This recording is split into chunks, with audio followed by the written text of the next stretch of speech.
Bago tayo magsimula sa content natin, sana naman napanood nyo yung latest video natin kung saan gumawa tayo ng tutorial step by step na paggawa ng calendar simula sa mga materials, kung ano yung mga kailangan, and sumunod sa pag-i-edit ng pinaka-template or kung ano yung ilalagay natin dun sa commercial calendar and dun sa pinakakabuuan na paggawa natin. Salamat sa mga nanood and salamat din sa mga nag-avail ng template. Anyway, ito na yung magiging content natin para sa ngayong araw na to. May nag-comment lang dito sa atin, si Aero6. Sabi niya dito, real talk lang daw. Kuyi user daw siya ng Pigment Ink. And base daw sa sinabi ko, tama daw lahat ng sinabi ko. Ang hirap daw kumapit sa glossy and matagal matuyo. At yung magenta ng Kuyi na Pigment Ink nila ay malakas daw masyado. Kumbaga parang ang hirap ng kontrolin nung pinaka-color management ng paggamit ng Kuyi na brand. And ayun nga, sabi niya ang hirap i-color correct. Pero nagagawan daw ng paraan, basta lang daw makulit ka sa paglalaro ng pinaka-settings ng printer mo. Ano ba yung pagkasinabi niyang makulit ka sa printer settings? Andyan na lalabas yung nilalaro mo yung kung gaano kadami yung lalabas na buga ng kulay dilaw, ng kulay cyan, at ng magenta, at ng black. So eto, sa sampulan ko kayo mga tropa ko, meron tayo ditong pinaka notepad. So halimbawa magpiprint tayo, kahit na ano yung ipiprint natin, halimbawa documents, or sabihin na natin nagko-color correct lang tayo sa mga picture. So magsasample tayo, kiklik natin yung pinaka printer. Ito yung binabanggit niya na kailangan laruin mo talaga. Ito yung sinasabi niya na kailangan mong laruin, yung pinaka pagbuga. Or kung gusto mong dagdagan yung brightness, bawasan yung brightness, dagdagan yung contrast, and dito yung pagbuga ng cyan, magenta, and yellow, ayan yung sinasabi niya. Kumbaga trial and error talaga. Pero once naman na matandaan mo yung pinaka-settings mo sa kulay na yon, talagang nakakatuwa yon. And syempre, kung gusto mo siyang i-share sa community, nasa sayo yan, 'di ba?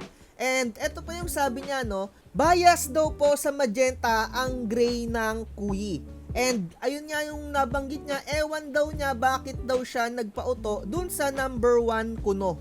Diba, alam naman natin kung sino si number 1 kuno, yung pinaka buwakan ng shit na Poncio Pilato dyan, somewhere out there. And pinapaubos na lang daw niya yung Kuyi na Pigment Ink niya dun sa pinaka ink tank niya, and baka daw mag-switch siya into Inkrite.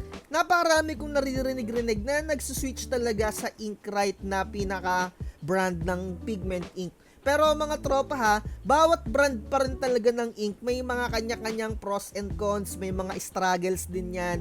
And syempre kung sobrang tindi na ng nai-experience ninyo dyan sa pinaka-brand na ginagamit ninyo, baka time na siguro para magpalit ka ng another pigment ink. And sa mga nagtatanong mga tropa, Hansol pa rin yung gamit ko so far, parang 4 to 5 years ko na rin siyang ginagamit. And kagaya ng comment dito ni Eros, version 1 daw yung nagamit niya dati na Hansol, nadali din daw siya. Kaya still nagdi-discover pa rin daw siya ng ink na gagamitin niya. So ganun talaga dito sa printing business, no? Continuous learning tayo lahat-lahat dito. And sana naman kung may mga nai-experience kayo or na-discover, sana i-share din ninyo para rin yan sa community natin. And syempre tayo lang din yung magtutulungan dito. Depende na lang din siguro kung sobrang damot mong nilalang, diba? Ayun lang yung masasabi ko, no? So far ako Hansol pa rin yung ginagamit ko sa ngayon, and konting price check lang tayo. Sabihin na natin na talagang medyo may pagkamahal talaga si Hansol, kaya yung iba medyo umiiwas dito. 'Di ba? Around 130, and yung iba pa talaga makikita mo 180 or pataas pa yung mga bagong Hansol na mga bote, mapapansin mo sobrang mamahal. 'Di ba? So ayun lang talaga yung mga downside ng Hansol. And sa Kuyi talaga makikita mo sobrang mura kasi talaga niya. Wala pa ngang 100, makakabili ka na. Pero wag kayong magpapauto dun sa mga nagbebenta or nagre-resell ng mga pigment, 'di ba? And alamin nyo yung tunay na mga presyo. Wag kayong magpapauto mga tropa. Alam ko yung mga pinaghirapan nyo yung mga pera na ginagamit niyo sa business. Kaya sana nakakabili kayo ng mga tunay na mga presyo. And kung mag-switch ka naman sa Inkrite, may mga pros and cons pa rin yan. Marami kang maririnig at marami. So far ako, talagang naaral ko na dito sa Hansol, and syempre sa mga printer ko, naaral ko na rin yan using my printer Epson 805. Syempre kung gusto nyong i-enhance yung pinaka-output ninyo, magdi-discover pa rin talaga kayo, and nandyan din yung vlog natin nung nakaraan, yung gumamit tayo ng PrintPub na talaga namang okay na okay din. So kung gusto nyong i-discover yung PrintPub, maraming nagbablog na mga pre dyan, pero sa akin, pasensya na kayo mga tropa, wala kayong makukuha sa akin na pre na PrintPub kasi kahit papano for sale siya in the amount naman na super affordable lang din, di ba? And ginagamit ko lang din naman yung pinambabayad nyo para ma-maintain yung cloud server natin. Sana nauunawaan din ninyo.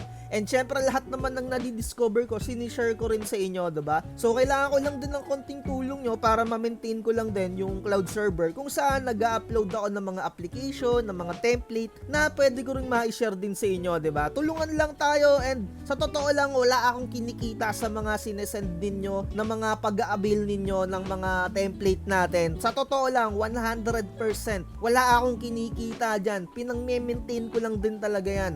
Iilan-ilan lang din naman yung mga nag-a-avail sa atin, and yung pinakabayaran ko diyan sa cloud server natin around 6,000 to 7,000 yan yearly mga tropa, 'di ba? So isipin na lang din ninyo kung isi-shoulder ko yun, hindi naman din ako ganun kayaman, saktuhan lang yung pera rin natin dito. So ganun lang tayo mga tropa, tulungan lang tayo. So ang pinaka-presyo ngayon ng Inkrite depende sa mga model ng printer, kasi depende yung pigment ink ni Inkrite model by model siya. Pero parang mas konti yata yung pinaka-amount neto kung ikukumpara mo siya sa Hansol. Hindi ko masyado sure Ayan So, siguro dito na lang natin tapusin. Ito lang yung gusto kong i-share sa inyo, yung shinare ng tropa natin na real talk tungkol sa mga kuyi na user.